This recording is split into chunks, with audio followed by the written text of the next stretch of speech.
Birgit Seelen is a speech therapist, and she has great experience with the traumas and problems arising when a person loses the ability to communicate verbally. Jeg synes meget, kommunikation er meget, fordi det er jo ikke kun et spørgsmål om at sige ord. Det er også et spørgsmål, man har kropssprog, man har noget mimik, man har noget gæst, ikke? Og når det er sådan, at du så får ALS, så mister du faktisk de fleste af de muligheder for at have et kommunikativt udtryk. Og det, der er vigtigt, synes jeg, det er så på den måde, vi går ind og hjælper med at få nogle andre måder at kan udtrykke sig på.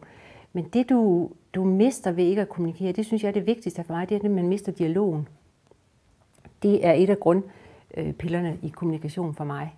Det er, at man mister og kan komme i dialog med hinanden. Men jeg plejer ofte at prøve at lave den der anskuelse, hvis jeg for eksempel underviser. At man så i første gang prøvede at forestille sig, at man ikke kunne bevæge sig. Og at man på den måde er immobil, ikke?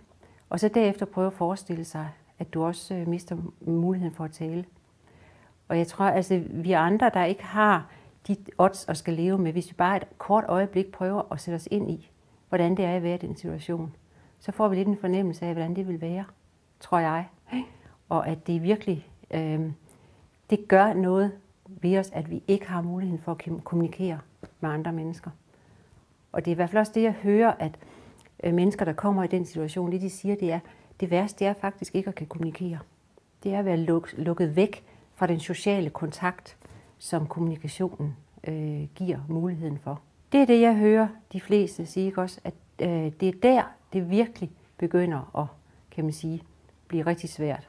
Det er, når man ikke kan være med i en del af det sociale liv og deltage i det, fordi man mister kommunikationen.